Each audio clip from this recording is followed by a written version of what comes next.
record. Okay, so now that's the first part of Job's final discourse. Now let's continue with the second part of Job's final discourse. This is Job 29, starting in verse 1. Job continued his discourse. How I long for the months gone by, for the days when... So this has been going on for a while. Again, as I said before, the only indication of time that we get in this book is 7 days between the 7 days that the men sit there with Job in silence. But clearly this has been going on longer than 7 days.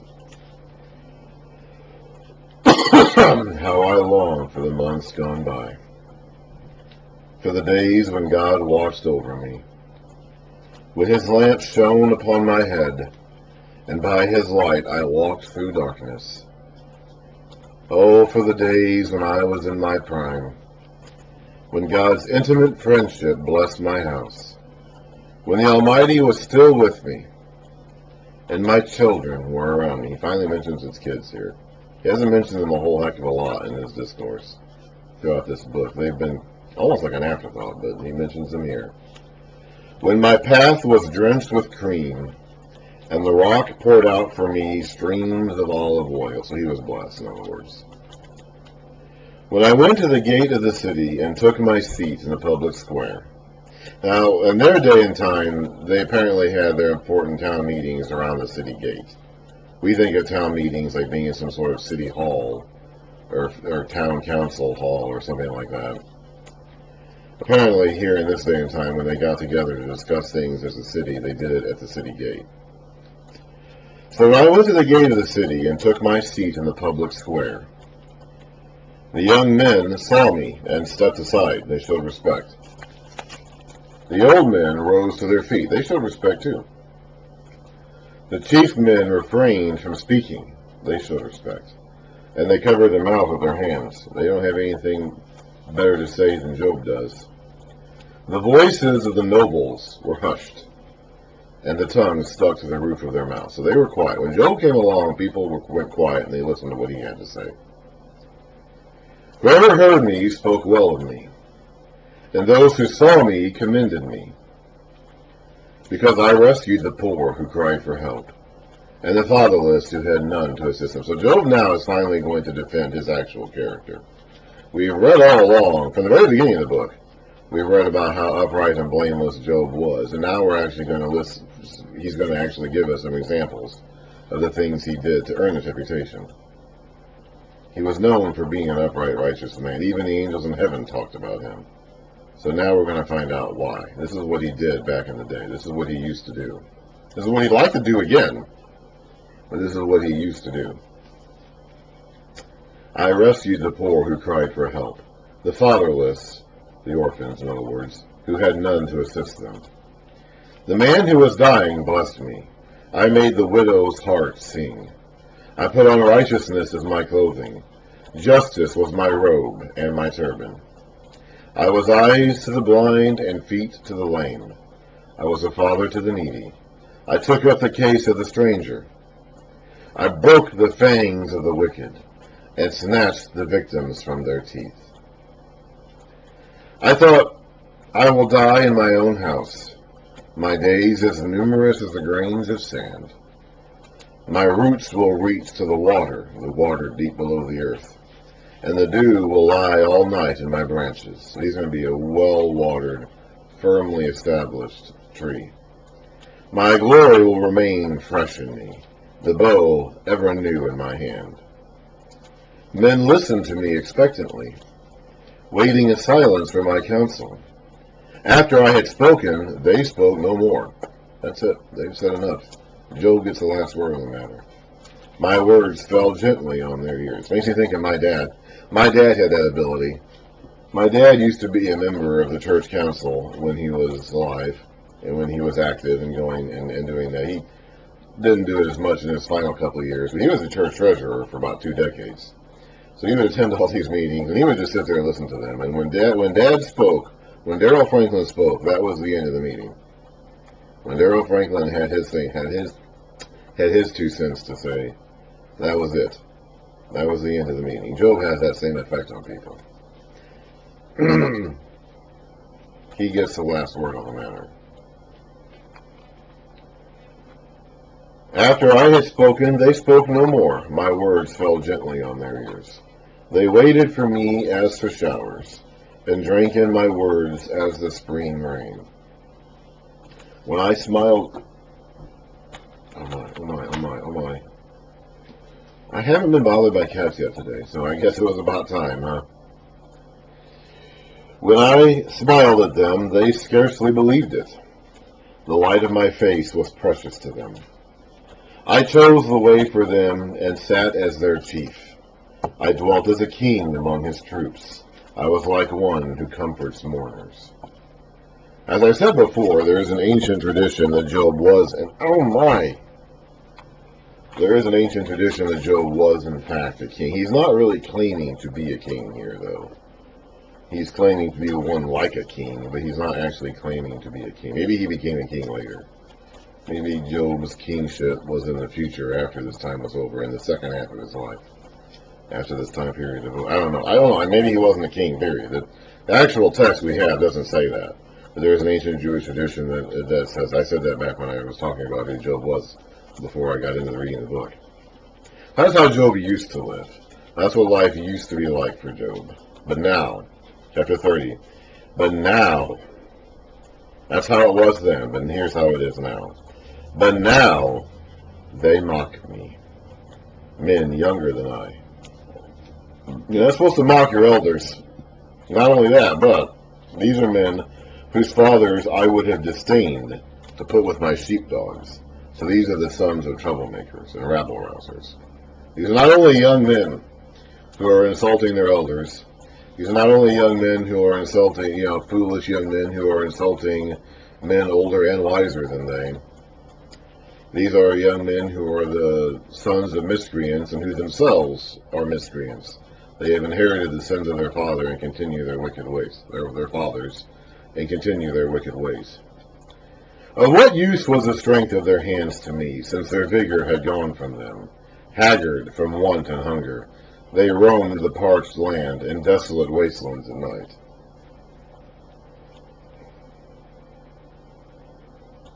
You're going to bother me, aren't you? I see that look. Oh my goodness, here you come again.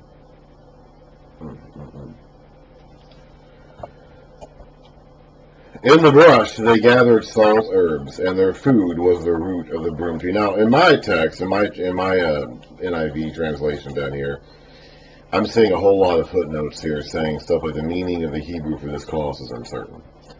Okay, so there's a lot of phrases along in here that were not completely certain or accurately translated. Remember, I said way back when I began the book of Job that Job is a difficult book that has a difficult use of the Hebrew language, and it was apparently designed to sound archaic and old, even for its day. So it's kind of like someone writing a story set in Shakespearean times and deliberately writing it in Shakespearean style dialogue.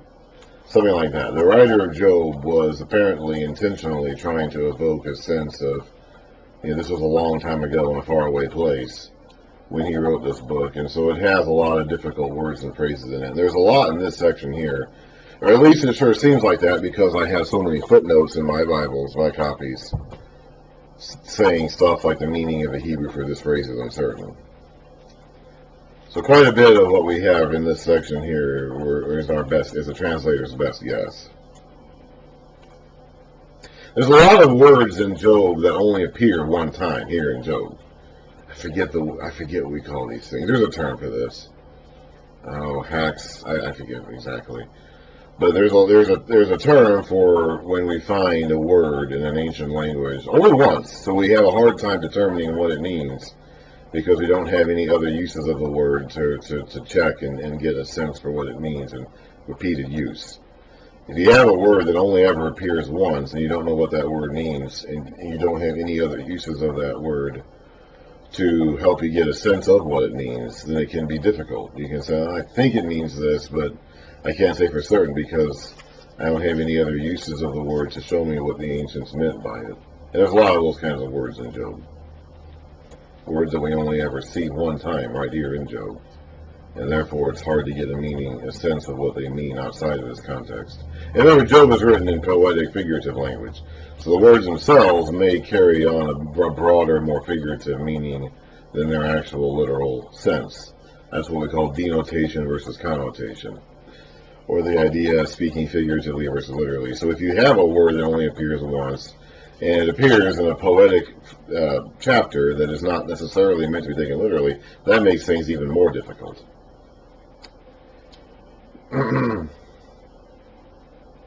But basically, Job here is talking about the sons of vagrants, the sons of wicked men who themselves are wicked.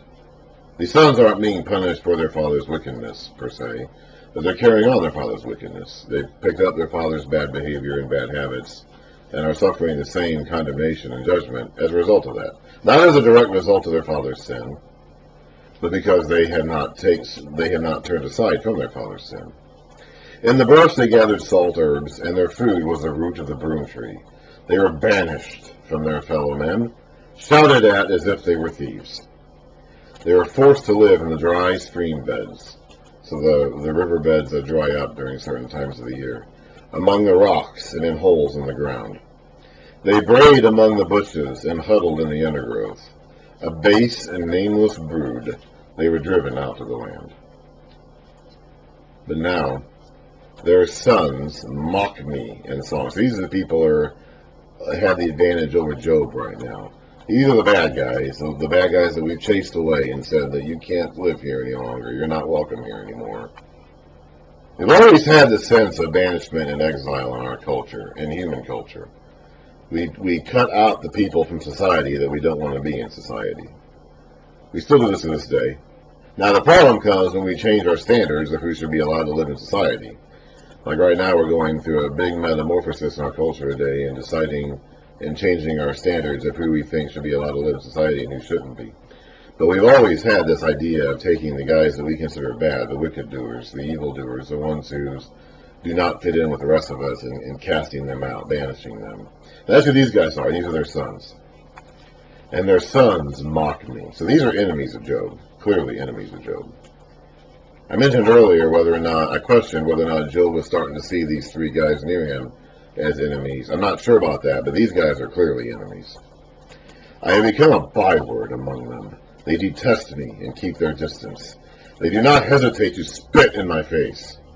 Now that God has unstrung my bow and afflicted me, they throw off restraint in my presence. So they were, even though they didn't like him, he had enough pull, enough power, enough gravity around him that they had to show respect in his presence in the past. Now they don't. He's been brought low. They're higher than he is right now. So they can throw off restraint whenever they're around him, and they can say and do what they want around him like they've wanted to do for a long time. They couldn't, but now they can. On the right, the tribe attacks. They lay snares for my feet. They build their siege ramps against me. They break up my road. They succeed in destroying me without anyone helping them. They advance as though going through a gaping breach, like a hole in the wall that the army just streams through. Amid the ruins, they come rolling in. Terror has overwhelmed me. My dignity is driven away as by the wind. My safety vanishes like a cloud. And now my life ebbs away. Days of suffering grip me. Night pierces my bones. My gnawing pains never rest. These sores must really hurt. In his great power, God becomes like clothing to me, or God grasps my clothing. He binds me like the neck of my garments. The God has tied Job up. Like a king will bind his enemies and lead them off as prisoners, as captives of war. God has bound Job. He throws me into the mud, and I am reduced to dust and ashes. I cry out to you, O God, but you do not answer. I stand up, but you merely look at me. You turn on me ruthlessly. With the might of your hand you attack me. You snatch me up and drive me before the wind. You toss me about in the storm. I know you will bring me down to death, to the place appointed for all the living. Surely no one lays a hand on a broken man when he cries for help in his distress. Have I not wept for those in trouble? Has not my soul grieved for the poor? So now we're back to defending his character again. Yet when I hoped for good, evil came. When I looked for light, then came darkness. The turning inside me never stops. Days of suffering confront me. I go about blackened, but not by the sun. He's referring, I'm sure, to his boils and sores on his skin. I stand up in the assembly and cry for help. I have become a brother of jackals, a companion of owls. So those are unclean animals that live out in the deserts, scavengers and wanderers. So Job is not living with the rest of society right now. He's out in the outcast. He's been banished. He is a brother of the unclean animals that live outside the society. My skin grows black and peels. My body burns with fever. My harp is turned to mourning, and my flute to the sound of wailing. I made a covenant with my eyes, not to look lustfully at a girl. So he's back to defending his character again. This is the last chapter of Job's talk. This is chapter 31, by the way. We're about to wrap up Job's defense of himself. For what is man's lot from God above, his heritage from the Almighty on high? Is it not ruin for the wicked, disaster for those who do wrong? Does he not see my ways and count my every step? He does, in fact, do this. And Job knows this. So Job decided a long time ago that he was not going to look with lust upon the form of a girl. He was not going to let his eyes look upon a girl with lust in his heart. If I have walked in falsehood, or my foot has hurried after deceit, let God weigh me in honest scales, and he will know that I am blameless. If my steps have turned from the path, if my heart has been led by my eyes, or if my hands have been defiled, then may others eat what I have sown, and may my crops be uprooted. Now Job is saying, if I have done this, he has made it clear that he has not done the things that his friends have accused him of doing, or whatever they've accused him of doing, whatever things that they say he must have done. Job has said he has not done that. In fact, Job went on to a list of virtuous things that he has done that he made a habit of doing.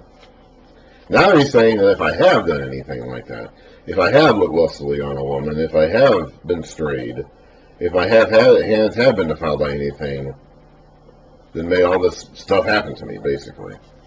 If my heart has been enticed by a woman, or if I have lurked at my neighbor's door, then may my wife grind another man's grain. So if I've ever wanted some other man's wife, then let some other man take my wife. Or his wife is still alive.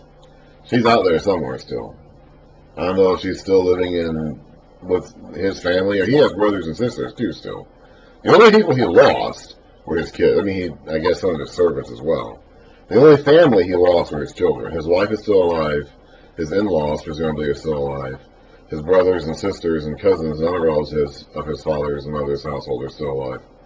The only relatives he lost were his own children. And let's see here. Let's see what it says way back here. Was it just the 10 of them? Yeah. I don't know if his kids had spouses who were with them when they died. But the only relatives that Job had lost were his children. He still has members of his own generation who are still alive and are shunning him, including his wife. So he's basically saying here, if I've been enticed by another man's wife, let my wife be with another man. So if my heart has been enticed by a woman, or if I have looked at my neighbor's door, then may my wife grind another man's grain, and may other men sleep with her. For that would have been shameful, a sin to be judged. It is a fire that burns to destruction. That's that Abaddon place again, the part of death, the part of Sheol where the wicked are destroyed, I presume. It would have uprooted my harvest. If I had denied justice to my men servants and maid servants when they had a grievance against me, what will I do when God confronts me? What will I answer when called to account? Did not he who made me in the womb make them? Did not the same one form us both within our mothers? If I have denied the desires, so he knows that he's just like those men. He may be the noble. He may be the one in the position of greater authority and power. But in the end, he's just like the people underneath him. He's just like the servants who have to follow his command. They all came from the womb of their mothers, and God made them all. If I have denied the desires of the poor, or let the eyes of the widow grow weary, if I have kept my bread to myself, and have not shared it with the fatherless, but from my youth I reared him as would a father, and from my birth I guided the widows. He's cared for widows and orphans. He has been doing this from way back. This has been his regular habit all his life. If I have seen anyone perishing for lack of clothing, or a needy man without a garment, and his heart did not bless me for warming him with the fleece of my sheep, so I'm giving him the clothes he needs to keep himself warm. If I have raised my hand, against the fatherless, knowing that I had influence in court. So he knew that he had influence. He knew that he could get men to agree with him, or get men to listen to him, by his reputation and his stature. He could use that for ill. When you have that kind of influence, you can use it to harm people. And he said, if I did that, he's saying I didn't do that, but if I did do that, then let my arm fall from the shoulder, and let it be broken off at the joint. For I dreaded destruction from God, and for fear of his splendor, I could not do such things. So he was not going to do that, because to do that would have been to dishonor God, and he was not going to do that. If I had put my trust in gold, or said to pure gold, you are my security, if I had rejoiced over my great wealth, and he had great wealth, the fortune my hands had gained, if I had regarded the sun in its radiance, or the moon moving in splendor, so that my heart was secretly enticed. So he wants to worship these things. And men and women worshiped the sun and the moon back then. So he's saying, if I saw these things and felt like worshiping them, and my hand offered them a kiss of homage, so I made a motion of reverence to whatever deities I believe are behind the sun and the moon, then these also would be sins to be judged, for I would have been unfaithful to God on high. If I had rejoiced in my enemy's misfortune, or gloated over the trouble that came to him, and I have not allowed my mouth to sin by invoking a curse against his life, if the men of my household have never said, who has not had his fill of Job's meat? But no stranger had to spend the night on the street, for my door was always open to the traveler. If I have concealed my sin as men do, or as Adam did, remember Adam clothing himself with the leaves of the garden to try to hide his sin and shame? If I have concealed my sin as Adam did, by hiding my guilt in my heart, because I so feared the crowd, and so dreaded the contempt of the clans, that I kept silent, would not go outside. Oh, that I had someone to hear me. I sign now my defense. Let the Almighty answer me. Let my accuser put his indictment in writing. So Job is confident that he's got his case made. He has made his case of defense. He has claimed innocence of all these wrongdoings. He has claimed uprightness and doing all the right things. And he has stated that if I did do any of these wrong things, then let me be judged. Let my arms be ripped from my sockets. Let my crops be uprooted. Let my wife belong to another man. If I did do any of this stuff, then let judgment come on me. Let my accuser put his indictment in writing. If he's that confident that I'm such a bad guy, then let him put it in writing. Surely I would wear it on my shoulder. I would put it on like a crown. I would give him an account of my every step. Like a prince I would approach him. So Job is justifying himself here. He is saying that I am righteous, God. I am faithful. I don't know about you, God. I don't know if you're righteous anymore, but I am righteous. If my land cries out against me, and all its furrows are wet with tears, if I have devoured its yield without payment, or broken the spirit of its tenants, if I've abused the land or the people working on the land, then let briars come up instead of wheat, and weeds instead of barley. The words of Job are ended. Job has made his case. Job has offered up his defense of himself. Job believes he is innocent, he believes he is righteous, and he believes that God has no basis for doing what he has done to him. And if God thinks he does have a basis for doing all stuff to Job, then let God come to Job and tell him what that is. Job wants to know. That's it. We're done. We've spoken. This debate, this argument, this discussion these guys are having is over. It started with them being in silence. So Job suffered. At some point, his three friends came to him. They sat in silence with him for a week. And then Job spoke. Job broke the silence. The men did the right thing by letting Job speak first. They said they were at their best when they were saying nothing. They came there, they sympathized with him, they suffered with him, they sat with him in silence and waited for him to speak. It took him 7 days, and then he spoke. And then he offered his opening lament in Job 3. And then Eliphaz responded to that, and then that got their whole debate going. Eventually, one by one, Eliphaz, Bildad, and Zophar all shut up. They were all ultimately trying to get Job to confess to hidden sins. Ultimately, what all three of them were trying to do. And Job never did. So he eventually just outlasted them all in the discourse, because there was no hidden sin. I mean, Job was right about that. These guys were wrong. There was no hidden sin. So when they show up about that, then Job starts going on about his innocence and about his virtue. And in the end, he's saying, I was righteous. I did what I was supposed to do. I did what God commanded me to do. Fear of the Lord has motivated me from the time I was a child, from my infancy onward, from the time I was a baby. I did everything that the God wants man to do. And yet, this is what I got for it. So what does God have to say about this? Well, we're not going to get to God just yet. Before God comes into the picture and finishes off this debate, we have one more guy who's going to show up who hasn't been mentioned yet at all.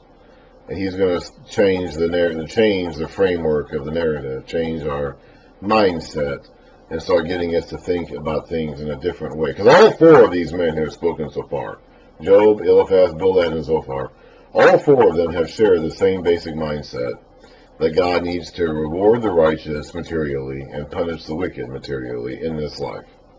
And that if he doesn't do that, they just assume that God does that. That's how God must do things. So a guy named Elihu is going to come along here and start changing the subject and broadening our horizon and saying, well, maybe there's more to it than that.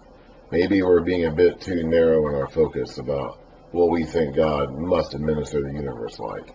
And so that's going to be the next thing. And then that's going to prepare the stage for God himself to come in and finish the book off with his own discourse.